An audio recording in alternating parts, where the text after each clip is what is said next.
सबसे पहले आप सभी को नमन तथा छात्रों को ढेर सारी शुभकामनाएं। मैं विनोद चौधरी, शिक्षक, राजकीय प्राथमिक विद्यालय बहुअरवा बघादू में पदस्थापित हूं।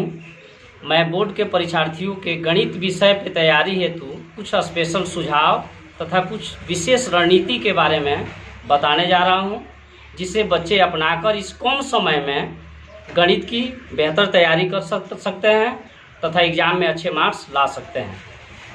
तो सबसे पहले कुछ बिंदुओं पे मैं चर्चा करना चाहूँगा। अक्सर देखा जाता है कि बच्चे गणित विषय में फेल हो जाते हैं। माना जाता है कि बच्चे कभी फेल नहीं करते बल्कि शिक्षक ही फेल हो जाते हैं। यदि कोई बच्चा गणित विषय में फेल हो रहा है, उसके जिम्मेदार कहीं ना कहीं हम लोग गणित शिक्षक जरूर हैं। हम इससे अपने आप को हटा नहीं सकते हैं। हमारी शिक्षण शैली कहीं ना कहीं दोषपूर्ण जरूर है। अतः हम गणित शिक्षकों का यह कर्तव्य बनता है कि विद्यार्थियों के क्षमता अनुरूप, उनके समझ के अनुरूप, उनके ज्ञान स्तर के अनुरूप, उनके मनोविज्ञान को जानकर शिक्षण शैली का प्रयोग करें। उनके बीच एक ऐसा माहौल बनाएं, एक भयमुक्त तथा आनंदमयपूर्ण एक माहौल बनाएं, ताकि बच्चे आसानी से गणित को सीख सकें और एग्जाम में बेहतर मार्क्स ला सकें। तो चलिए थोड़ा सा आगे बढ़ते हुए मैं 10th क्लास के विद्यार्थियों के लिए गणित का जो सिलेबस है उस पर चर्चा करते हुए विशेष तैयारी हेतु कुछ रणनीति बताएंगे। तो देखिए, 10th क्लास के विद्यार्थियों के लिए गणित का सिलेबस है। संख्या पद्धति आपको पढ़ना है 10 नंबर का। उसके बाद बीज गणित है, जिसके अंतर्गत समांतर श्रेणी भी आ जाता है, वह 20 नंबर का है। उसके अलावा ज्यामिति है, वह भी आपका 20 अंक का है। उसके बाद आपका त्रिकोणमिति है, वह भी आपका 20 अंक का है। नियामक ज्यामिति से 10 अंक के प्रश्न पूछे जाएंगे। क्षेत्रमिति से आपका 10 अंक, और लास्ट है आपका टॉपिक सांख्यिकी तथा प्रायिकता, वहाँ से भी आपका 10 नंबर का क्वेश्चन किया जाएगा। तो ओवरऑल पूरे गणित पेपर का 100 नंबर का परीक्षा होगा और इन टॉपिकों से इतने इतने मार्क्स के क्वेश्चन एग्जाम में पूछे जाएंगे। हालांकि कुछ माह पूर्व कुछ समाचार पत्रों में भी यह दिशा निर्देश था। NCERT ने पूरे भारतवर्ष में सभी राज्यों के सभी कक्षाओं का जो भी सिलेबस है उसको 30% कमी की हुई है। आधिकारिक वेबसाइट पे ऐसा कोई नया अपडेट नहीं आया है कि आपका सिलेबस में 30% की कमी ही कर दी गई है।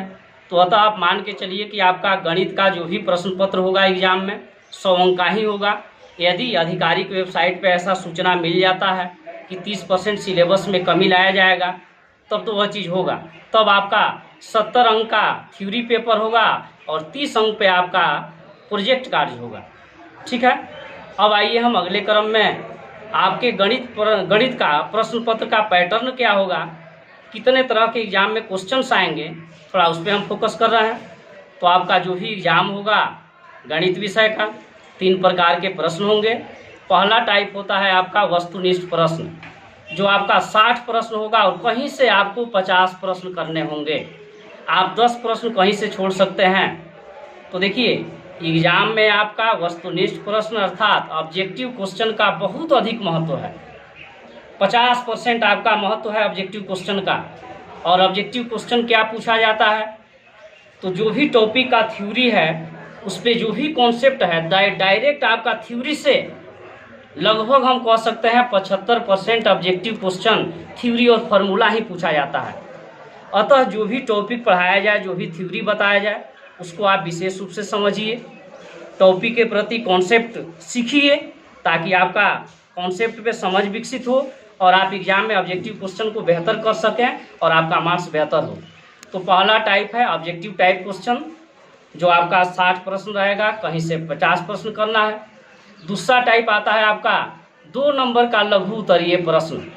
यह प्रश्न आपका 25 प्रश्न होगा और कहीं से आपको 15 प्रश्न करने होंगे। तो 15 दूना 30 अंक, या आपका 30 अंक का यह हो गया। तीसरा टाइप जो एग्जाम का क्वेश्चन है वह आता है आपका दीर्घ उत्तरीय प्रश्न, यानी लॉन्ग टाइप क्वेश्चन। तो लॉन्ग टाइप क्वेश्चन आपका एग्जाम में 8 गो रहेगा और कहीं से आपको 4 प्रश्न करने हैं। तो 5 चौका 20 हो गया। इस प्रकार आपका गणित के पेपर में 3 टाइप का यह प्रश्न होगा और 100 अंक का होगा। तो चलिए अब आगे बढ़ते हुए, अब क्या है गणित विषय की तैयारी हेतु क्या कुछ विशेष सुझाव है क्या स्पेशल रणनीति है, क्या टिप्स है, उसको हम एक बिंदुवार बताने जा रहे हैं। हो सकता है कुछ लोग सहमत न हो, लेकिन आप इसको अपने व्यवहारिक जीवन में उतार के, इसको अपना के आप गणित में कम समय में बेहतर तैयारी कर सकते हैं और एग्जाम में बेहतर मार्क्स ला सकते हैं।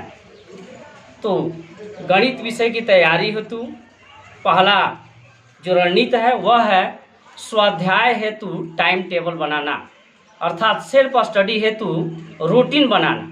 ठीक है, डेली रूटीन का निर्माण करना। अब देखिए, जब आपका विद्यालय है, मान लीजिए विद्यालय चल रहा है, इवेंट कोचिंग भी हो सकता है, तो उस समय आप कम से कम सेल्फ स्टडी का 4 घंटे का टाइम टेबल बना लीजिए। और यदि आपका विद्यालय, आप विद्यालय से फ्री हो गए, मान लीजिए आप सेंट ऑफ हो गए, तो उस अवधि में आप कम से कम 6 घंटे का सेल्फ स्टडी का टाइम टेबल जरूर बनाएं और उसका नियमित रूप से पालन करें। और अपना टाइम टेबल आप खुद बनाएं, किसी और से न बनवाएं, क्योंकि दूसरा कोई बनाएगा तो आप उसका फॉलो नहीं कर सकते हैं। दूसरे से आप परामर्श जरूर ले सकते हैं, लेकिन आप अपनी सुविधानुसार, आप अपने समय के अनुसार टाइम टेबल का निर्माण खुद करें। तो पहला रणनीति रहा स्वाध्याय हेतु टाइम टेबल बनाना। दूसरा है गणित के सभी टॉपिकों पर जो भी फॉर्मूला है उसकी एक अलग सूची तैयार करना।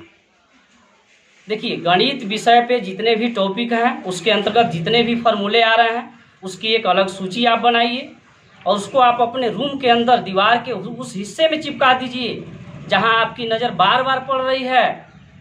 ऐसा करने से रटने की आवश्यकता लगभग नहीं के बराबर पड़ेगी और बार बार नज़र पड़ने से आपका जो भी गणितीय सूत्र है पूरा याद रहेगा। तीसरा आपका है कि पिछले 5 सालों का बोर्ड एग्जाम का जो भी क्वेश्चन पेपर है गणित का, उसको आप सोल्व करें। निर्धारित समय में बैठिए और पिछले 5 सालों का, कम से कम 5 सालों का, उससे अधिक हो जाए तो और बेहतर है। आप निर्धारित समय में बैठकर उसको सोल्व कीजिए। ऐसा करने से क्वेश्चन कैसे पूछे जा रहे हैं एग्जाम में उसकी आइडिया प्राप्त हो जाएगी।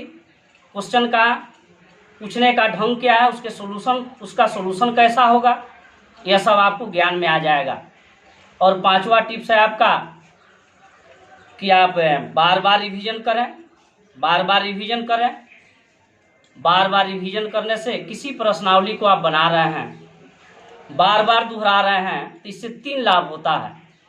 पहला लाभ तो यह है कि टॉपिक के प्रति आपका कॉन्सेप्ट क्लियर होता है। दूसरा लाभ यह है कि आपके कैलकुलेशन का स्पीड बढ़ता है। तीसरा लाभ यह है कि सेल्फ कॉन्फिडेंस आता है कि एग्जाम में जो हम क्वेश्चन का सॉल्यूशन कर रहे हैं सही कर रहे हैं। इसके अभाव में देखिए क्या होता है, हम बता रहे हैं, आप भी ऐसा अनुभव किए होइएगा। जब आत्मविश्वास नहीं रहता है क्वेश्चन के प्रति, तो एग्जाम में हम बैठते हैं तो क्या करते हैं, पहले हम उस क्वेश्चन को रफ में बनाते हैं, उसके बाद हम फ्रंट पेज में जहां बनाना होता है वहां बनाते हैं। तो क्वेश्चन हमने बनाया 1 और समय लिया डबल। तो इस प्रकार हम पूरे क्वेश्चन को एग्जाम में टेकअप नहीं कर सकते हैं। और 5वीं रणनीति में ही एक आपका है कि गणित विषय पर एक सेपरेट नोट्स तैयार करें। सेपरेट नोट्स बनाने से रिवीजन सुविधाजनक हो जाएगा। मान लीजिए किसी प्रश्नावली को आप दोहरा रहे हैं, कोई क्वेश्चन आपसे मिस हो रहा है, तो नोट्स निकालिए, उस क्वेश्चन को देखिए कैसे बनाया गया है, वहाँ पर उसका कॉन्सेप्ट क्या है, तो उसको देखते हुए आप अपनी समस्या का निदान कर सकते हैं।